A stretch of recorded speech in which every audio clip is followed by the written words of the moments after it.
of what an expanded playoff could look like. Ricky Thompson, Baylor Radio Sideline Reporter Analyst, joins us on 365 Sports. Ricky, thank you very much for your time. Is this a good week to have no game? Yeah, Smokey, I think it is. I talked a little bit about that after the football game. I think, to me, as a player, sometimes an open date after a loss is not so good because you've got some coaches that have time to extract that out on the players. But I think in this case, where you're really looking at regrouping, so to speak, that it was a good time to have an open date and get away from it. I think these guys went Tuesday, Wednesday, Thursday, going to have some time away. And I just think the timing was good. I always thought that while you're winning, if you're healthy, an open date was not a good thing. I think you wanted to keep playing, keep in that mode of winning football games and not getting away for a week. So, yeah, I think in this case, with what we've seen so far, that this timing was pretty good to have an open date. Ricky, how do they change the offense over the next couple of weeks to scrap the things that are not working, haven't worked, and won't work for the rest of the year? Well, number one, I think you have to do that. I think that we've seen enough so far with this offense mixed with the players that are running it that something needs to change. So I'm going to be very surprised if we don't see some modifications. It's hard to go in and just blow up an offense in 2 weeks, but I think some things will change. I think there may be even some personnel changes, and I think what you're going to see is, and this is me talking, a modification of this offense, the wide zone. I just don't think that maybe there's the horses in certain places right now to run that offense. And with that, I'm going to be really surprised if it's not maybe spread out and opened up a bit when you go to Cincinnati. Ricky, just how surprised were you by Saturday's result? I mean, all credit to Tech, and by all means, give us your thoughts on what you saw from the Red Raiders as well. We had plenty of Red Raider fans that listen. But just how surprised were you by the way that unfolded on Saturday night? Well, I was shocked, probably much like they were last year when it was 45-17 in Lubbock. I didn't expect anything like that. I really thought it would be a close game. I didn't think by any means would we go in there and blow them out again. You do that once and you come back the next time and it's not real likely. So, but I thought those two teams were pretty evenly matched, and I thought and expected it to be a very close, hard-fought football game. And as it turned out, I thought Tech just whipped us up front on both sides. And Taj Brooks had a great game. Probably the difference in the game for them offensively, for sure.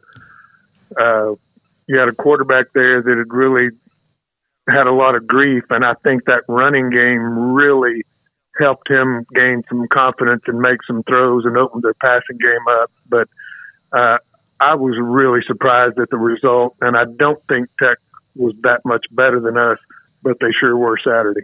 Ricky, Mac Rhodes was on with us yesterday afternoon, and I asked him the question. Craig and Paul had theirs too, about how do you sell this program moving forward now or into the future in the state that it's in? And he discussed that, listen, nobody's happy. Everyone's mad. 2-4, the loss to Tech, etc. He also brought up even the offense, and I know you discussed that a little bit earlier. It's not like he's going to go into the X and O's in the film room, but he said something must change. Should the defense have gotten a pass when that was mentioned? No, not really. I don't think any of them need a pass, just from what we've seen thus far. And I don't mean that in an ugly way. I just think that they all need to be really studied and take the time with this extra week to look at things that you might do, whether it's a player personnel change here or there, whether it's a scheme here or there. And, you're talking to a receiver here, so I'm a little biased on the offensive side, but in the state of Texas, 99% of these schools run the spread? Would that be pretty close to accurate? Yeah. And that's what kids like. That's what they want to play in. And I'm not saying you have to run the spread, but I am saying you have to open it up. And that's why I keep saying that I think offensively at some point you've got to open this thing up and do the things that players like and they want to see and they want to play in. And I think that's the way you fix that issue. And that's one opinion. But I just think when kids see you flash and run the spread and run it fast, and it's not just throwing the ball. Tech ran the spread and they ran it down our throat. So remember back in an era before this when we were running the spread, we also ran it for about 300 yards a game. So just because you run the spread doesn't mean you don't run the football. You do run it. But you also have full wides in the game, and they're generally guys that can really run and put stress on a defense. And back to my point, that's what kids like, and that's how they want to play. And then defensively, when you do that, I think sometimes your defense changes too. You play a different style of defense when your offense is running the spread. And when you're scoring, I think it's just automatic that the defense plays harder. And I'm not saying they shouldn't play hard when you're not scoring, but you get fired up and you're watching the offense go down and score, and you want to go out and get stops and get the ball back to them. So I just think those are things we need to consider to get those players. And I think we got hurt with a couple of classes, the COVID year, and then maybe didn't get the portal as soon as we should have. And we're playing a lot of young guys, and that's a tough chore in the Big 12, playing that many young people. Yeah, Ricky, Coach Aranda's done it before, though. Like when he went to the wide zone, he realized that the personnel he had matched that offense. But the personnel he has now doesn't match it. So now he's in an enviable position of trying to build a new offense to match the personnel he has in the middle of the season. Yep. Tough job. And thank goodness you have 2 weeks, but it's still a tough job, Paul. I mean, my gosh, they've been doing this for how many years now? They did it in the spring. They did it in fall camp. They've done it for 6 games. And now we're saying, we're going to change it. We're going to open it up. It's not that simple. And just people that watch these guys play need to understand it's not that simple. But on the other side of it, I think you got to do it. I just think you got to try it and you got to open it up. And I would be really surprised if that's not the case.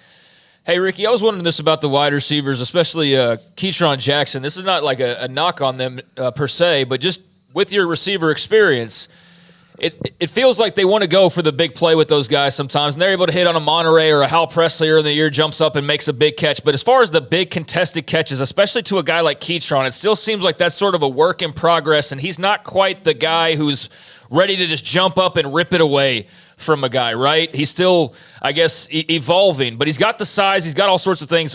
Where does that ultimately come from, that mentality of I'm going to jump up, and if it's within reach, I'm going to rip it away from the guy. It's not going to get batted away, or I'm not going to look for a flag. Well, I think it comes from repetition, and the other thing, I think, Craig, it comes from doing it a couple of times in a game. When you go up in a game and you see that you've got the ability to rip it from the guy, then the next time you go up, you're thinking, that's my ball, I'm going to go get it. And I'm flashing back, but Taquan Thornton was one of the best I've ever seen at that, of going up and getting the ball. He had such good hands. And Denzel Mims, remember the Oklahoma State game where he goes up and gets the fade at the end of the game? Yep. The defensive back had his hands on that ball just like Denzel did. That was a matter of who's going to pull it away. And Denzel won that one-on-one match. It was a good throw, but it was a better catch, and it was very much contested. And part of that's just natural God-given ability, and part of it's gaining the confidence that you're going to go up and get the ball, and when it goes up, it's yours. And a lot of that comes with the repetition of doing it. I know Keytron's had a couple of shots, had one in the end zone, I think at UCF, and then one that was deep down the Baylor sideline last week that he didn't come down with. But those are ones that you have to come down with, and I think part of the struggles in this receiving core too is separation. If you just watch the routes and the way they run, sometimes I don't think they get the separation that they should, and they don't flip guys' hips. They don't turn them. They don't work the cornerback to make him just – anytime your body shifts as a corner, you're beat.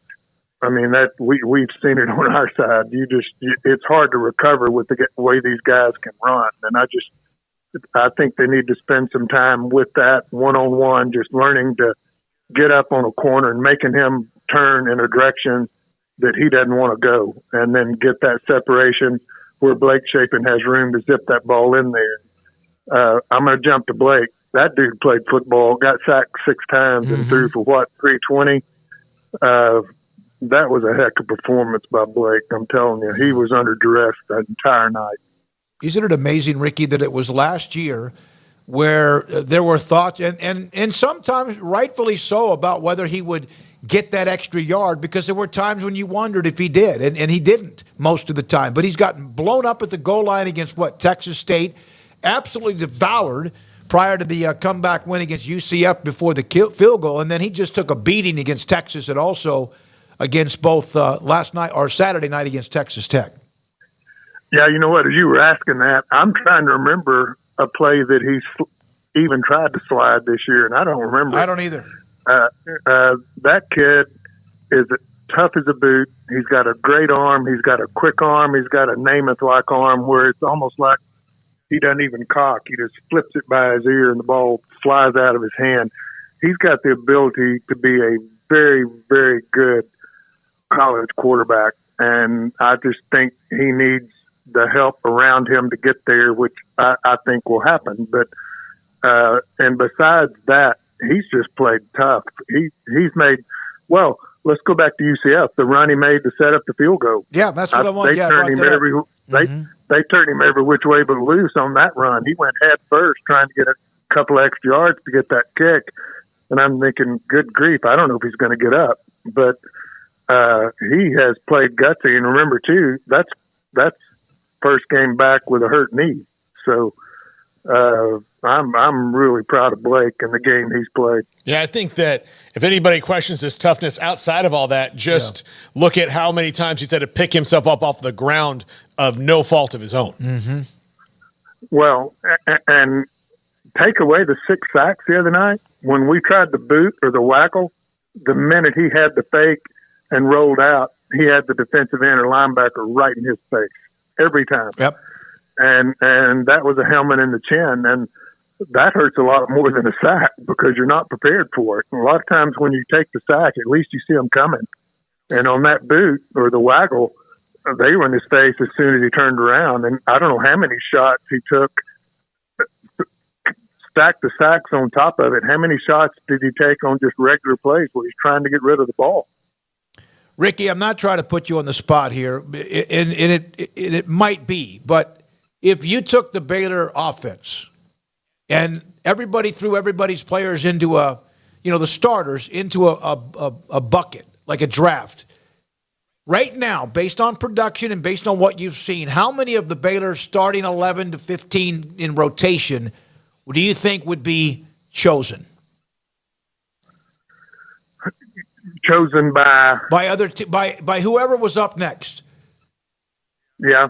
Well, I think Blake's in that list. I think Monterey's in that list because of speed. Keytron probably just because of body. Richard Grease, and I'm not sure where he went last week. We didn't see much out of him late in the game, and I haven't heard anything or reason for that. But the list isn't long, and I think it's not long just because maybe we haven't seen them at their optimum and they haven't been in the right position to make those plays. And I think that maybe is not fair to them, just like we talked about the wide zone, which was the perfect offense for us in 21, and maybe not right now. So I think being fair, you have to get those guys in the right position to make plays. Ricky, thank you. Ricky Thompson, Baylor Radio Sideline reporter, former Bears wide receiver, also played, of course, in the NFL with Washington, with us on 365 Sports. Yeah, good stuff from Ricky.